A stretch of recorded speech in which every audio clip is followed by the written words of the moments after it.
When the Peace Tower clock chimed midnight on January 1st, one of the biggest tax increases in years took effect. There was no announcement, and most Canadians would never notice. Cabinet raised tariffs on popular goods Canadians buy at the mall: clothing, small appliances, and housewares imported from China and South Asia. It was the biggest tax increase in tariffs since 1974, worth $1 billion over 5 years. When you go pay for something at the store, you pay GST, that's a tax. A tariff is really just a tax at the wholesale level. So that's going to get incorporated into the price that consumers have to pay at the end of the day. Parliament needed the money. It hadn't balanced a budget since 2007. Canadians were unlikely to complain, since most shopped on credit anyway. Household debt is at record levels, more than $1.5 trillion. The average Canadian owes $1.63 for every dollar they earn. The debt-to-income ratio at 163% is at an all-time high. It's doubled since 1990. It's 20% higher since 2008. Now, that doesn't mean everybody is vulnerable, but there's at least a couple million families at the lower to median income levels who are vulnerable. What if interest rates go up? What if gas prices go up? What if they lose their job? We have some concern. This is an issue we have been tracking for some time, and there are no doubt there are some households that are overextended. Rising household indebtedness is tracked by the Bank of Canada. From 1990, slowly but steadily, Canadians borrowed to record levels, higher than the United States or United Kingdom. One government survey asked, "What would your family do if required to come up with $5,000 in an emergency?" Only 21% had savings. 36% would use a credit card. Others said they'd have to sell an asset, or simply could not handle it. Half of Canadians are living paycheck to paycheck. If they lose one paycheck, or if that paycheck gets reduced, what are they going to do? And if you look at their balance sheets or their income statements, you'll see how much they're spending towards servicing that debt. That's not a safe position to be in. There is not a lot of attention paid to debt. Debt is not treated with very much seriousness. It's sort of invisible. People don't see it in front of them, and therefore it's not factored into their everyday decision making. This is of course true at the personal level for a lot of people in their households, but it's especially true at the political level, where there is a huge upside to being able to spend money that you don't have to account for because it's not your problem, it's a problem for someone else. Since the last election in 2011, the economy created 500,000 jobs. High commodity prices helped. Since the last election, the price of oil has fallen by more than half. The price of wheat is down 14%. In parts of Canada without wheat or oil, unemployment has averaged 10% or more. The Maritimes are actually in the worst shape. In terms of GDP per capita, in terms of growth, in terms of opportunity, in terms of unemployment, it's higher.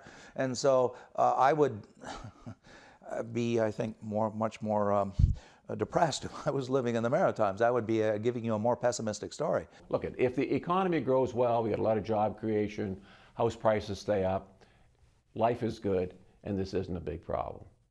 But if the economy stagnates, interest rates go up, house prices go down, it's a significant problem.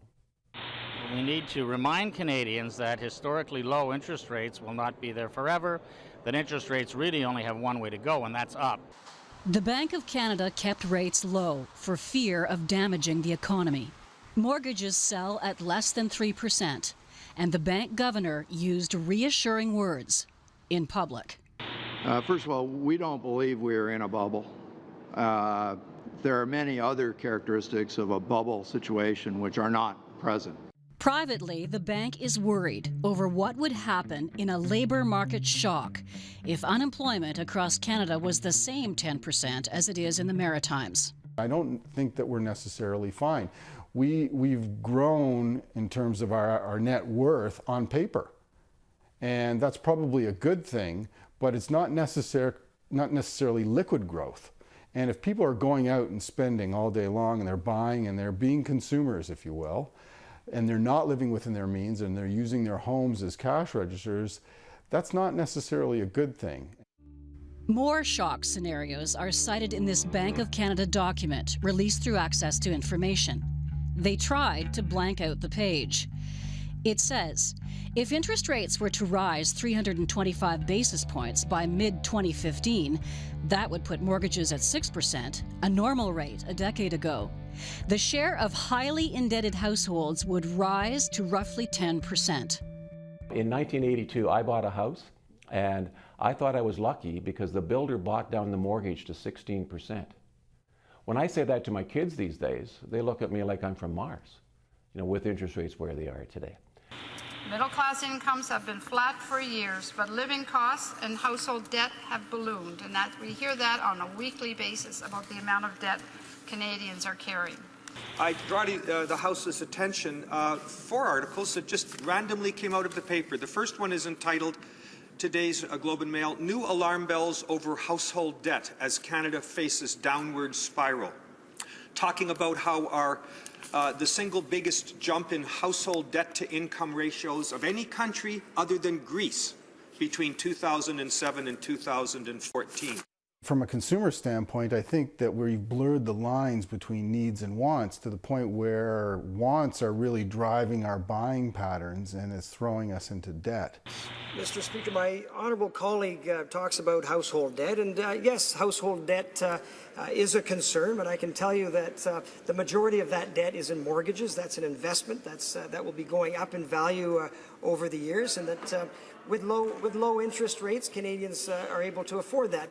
We could expect if interest rates go up, and I do believe interest rates will go up over the next 4 to 5 years, there's going to be some of those people that will make the adjustment by simply defaulting and going bankrupt. Politically, how does that play for a government? If you're a government that says, under us, inflation is low, you're able to get a mortgage at 3%, for a lot of people, that makes it easier for them to buy a house, whether or not they really should be buying a house or not. The Bank of Canada knows Canadians spend too much, but keeps interest rates low to help the economy. The economy is not growing much, so Canadians borrow more to keep up their standard of living. And no one is certain when it will end. All the economists in the finance department and the IMF and the OECD are predicting continued slowing in the economy. This is going to act as a drag on the economy, which is going to reduce government growth rates. The growth rate in the GDP, which is going to reduce the growth rate of tax revenues for government to spend. What would happen if I lost my job? What would happen if interest rates went up? What would happen if my house price went down? And I know it's a pretty, perhaps risk-averse and conservative approach, but I think that's the type of discussion that individual families have to have.